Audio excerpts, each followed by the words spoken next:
گلشن میں جا کے دیکھ، نہ صحرا میں جا کے دیکھ، کیا شان ہے ولی کی یہ قرآن میں جا کے دیکھ۔ چھٹ جائیں گی ابھی ابھی ظلمت کی آندھیاں، غوث الورا کا دل سے تو نعرہ لگا کے دیکھ۔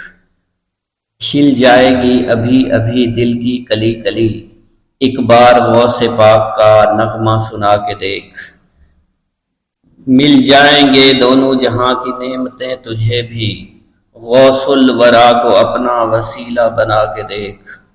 ہو جائے گی تجھے بھی زیارت حضور کی، آنکھوں میں غوث پاک کا جلوہ بسا کے دیکھ۔ اور تجھ پہ بھی ہوگی غوث پاک کی نظر کرم ضرور، تجھ پہ بھی ہوگی غوث پاک کی نظر کرم ضرور۔ اس دل کو ذوالفقار تو شیدا بنا کے دیکھ۔ میرا یہ قدم تمام اولیاء کرام کی گردن پر ہے۔ ایک مرتبہ محلہ حلبہ میں اپنے مہمان خانے میں وعظ فرماتے ہوئے حضور سیدنا غوث اعظم پر اچانک حالت کشف طاری ہوئی۔ آپ رحمت اللہ علیہ نے فرمایا، میرا یہ قدم ہر ولی اللہ کی گردن پر ہے۔ یہ ارشاد سن کر تمام اولیاء اللہ نے اپنی گردنیں جھکا دیں۔ صلحائے امت نے اس کی توضیح فرمائی ہے کہ آپ رحمت اللہ علیہ کے عہد مبارک اور بعد میں قیامت تک آپ کی عطا کے بغیر ولی اللہ ولایت کے درجے پر فائز نہیں ہو سکتا۔ سلطان الہند حضرت خواجہ معین الدین چشتی المعروف خواجہ غریب نواز اس وقت خراسان کے پہاڑوں پر مجاہدات میں مشغول تھے۔ انہوں نے بھی حضور سیدنا غوث اعظم کا ارشاد گرامی سن کر اپنی گردن جھکا دی اور یوں عرض گزار ہوئے، آپ کے قدمین شریفین میرے سر اور میرے آنکھوں پر ہیں۔ حضور سیدنا غوث اعظم فرماتے ہیں کہ میں 10 برس کی عمر میں اپنے شہر کے مکتب میں حصول علم کے لیے جایا کرتا تھا۔ اس وقت میرے ساتھ ملائکہ بھی ہوتے تھے جو میرے آگے پیچھے میری حفاظت کے لیے چلتے تھے۔ جب میں مدرسہ پہنچتا تو یہ منادی کرتے تھے، اللہ کے ولی کے لیے جگہ خالی کر دو۔